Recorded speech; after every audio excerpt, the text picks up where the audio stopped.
What's up, everybody? Welcome to Wednesday Reviews. I will be doing reviews every Wednesday on this channel as much as I can. Hopefully I don't skip a week. But today I'll be reviewing a book by E.L. James called 50 Shades of Grey. Now, of course, this is an erotic romance, and so if your consciousness tells you not to buy it, don't buy it. But if it does, go ahead and buy it. No, I'm just kidding. No, buy it if you like this type of thing. You know, it's even been declared as mommy porn. I think I've heard it around summer. That's what people call it, I guess. But I really, to tell you the truth, being a dude, I actually looked past all the sex and stuff that they've actually portrayed in this book. So let me give you guys a summary for those of you guys that have never read this book and are kind of thinking, should I buy it or should I not? Or should I read it or should I not? Or should I get a Kindle version? What? I don't know! Should I just borrow it? I don't know. Is it a good book? Let me tell you guys a little bit of what this book is about. It's about this girl. Her name is Anastasia Steele. She's a literary student, or literature student in college in, I think, Washington State University. And so Christian Grey, our entrepreneur, our man, is gonna go to their graduation and whatever, you know, make a speech and all that stuff, you know, commencement speech at their college. So what happens?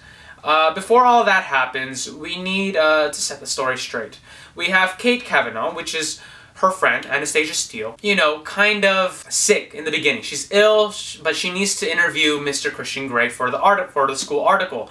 And so Anastasia takes it upon herself to go to Christian Grey's actual building to interview him herself for her friend Kate. What a nice friend, right?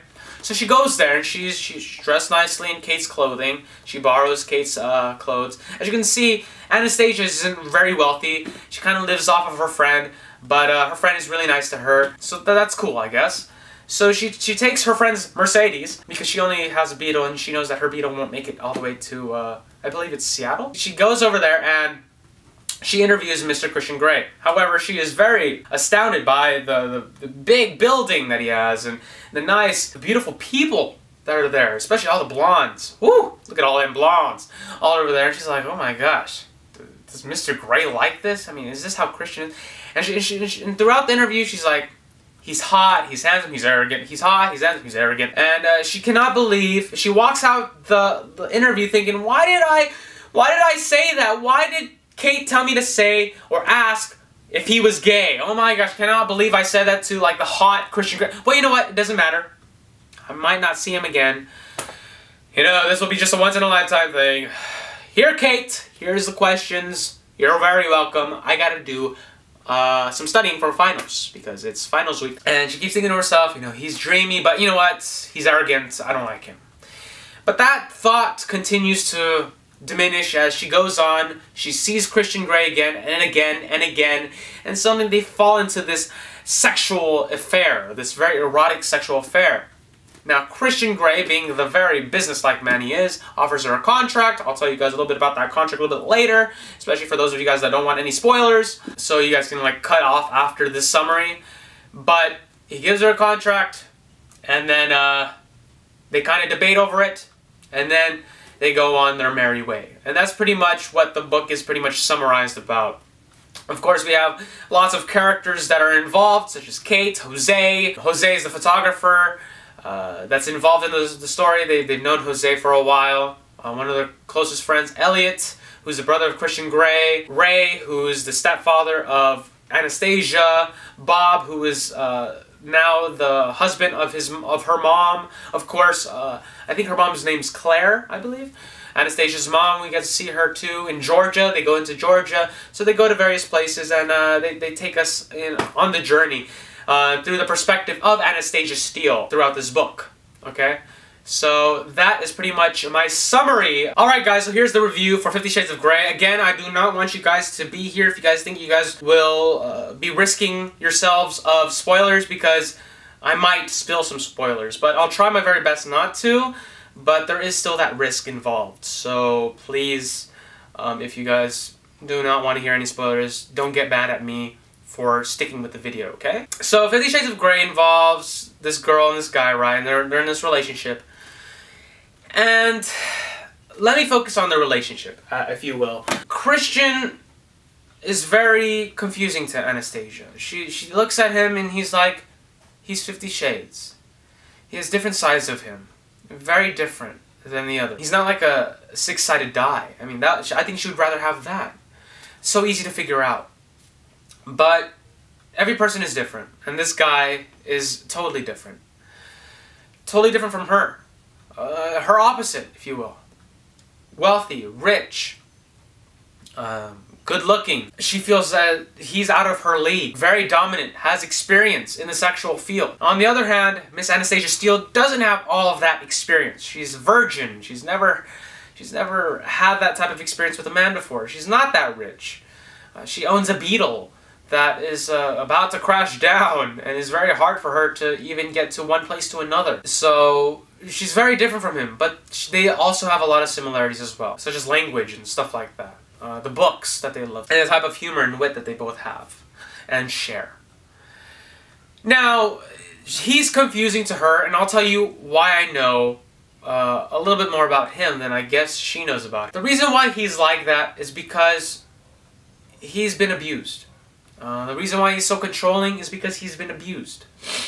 He wants to take the side of the dominant, and her being the submissive. He doesn't want to. He wants to have control over everything because he knows, as a businessman, as an entrepreneur, he knows that if he has control, it'll go the way he wants, and he learned that at a very young age. And at a very young age, he was abused. He was taken control of, and he liked it, and I bet you he found it as a very learning experience. I mean, he even paid for sex. He even says that in the book. He paid for sex prior to their engagement. And he doesn't know, but he knows that Anastasia is different. He knows that she's different from the 15 girls that he's been with. She's a different person. He knows that he wants to be with her.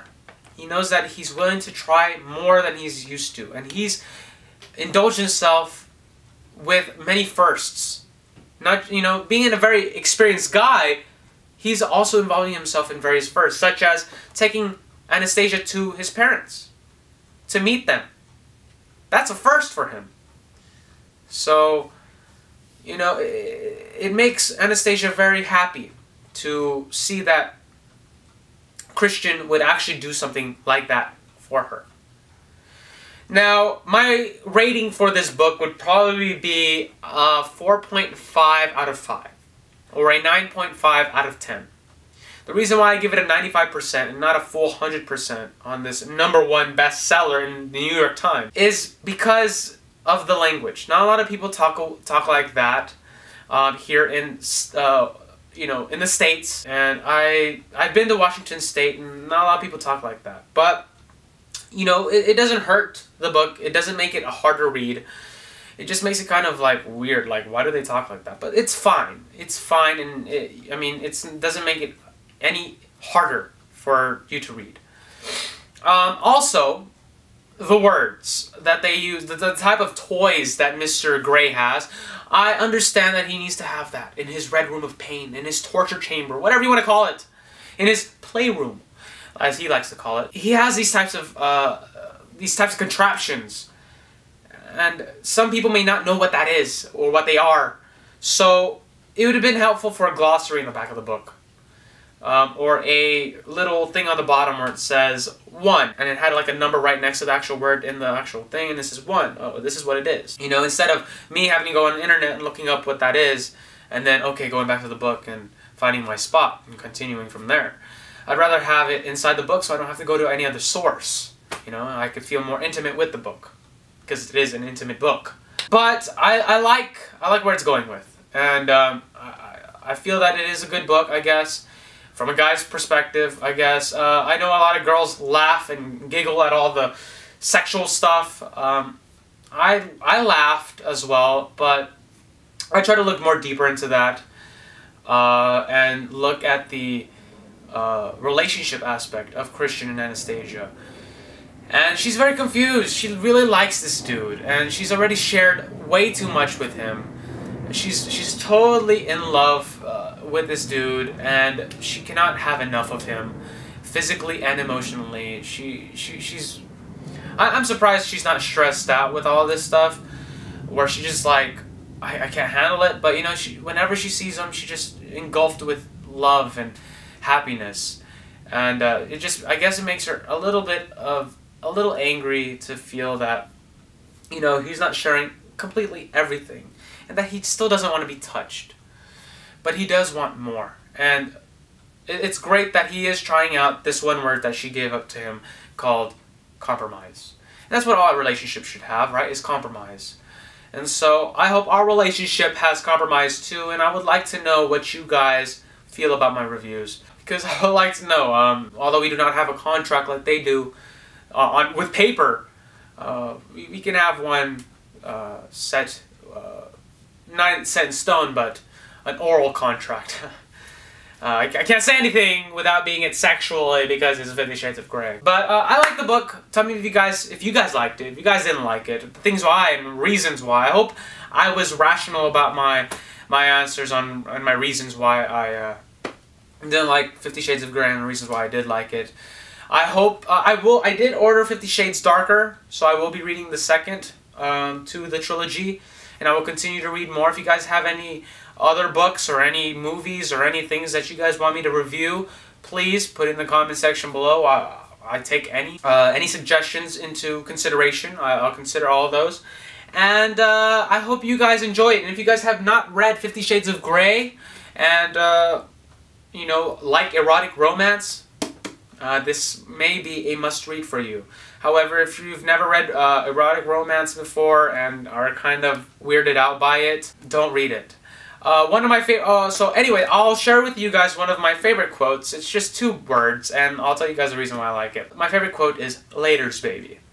The reason why is because it just sounds weird coming out of their mouths, especially from a very formal dude. The way I envisioned Christian Grey, I would not expect him to say "Laters, baby," and it sounded weird, and it was funny in my mind. I don't know about you guys, but I guess, you know, it works out. And very cheesy as well, but you know, what can you expect? It's a romance novel. Erotic, but still romance novel. Anyway, I'll see you guys next week on another Wednesday review. Hopefully I can get that book, 50 Shades Darker, but if I haven't gotten it yet, then we'll review something else. Anyways, I'll see you guys next week, and I'm Alberto, and laters, baby.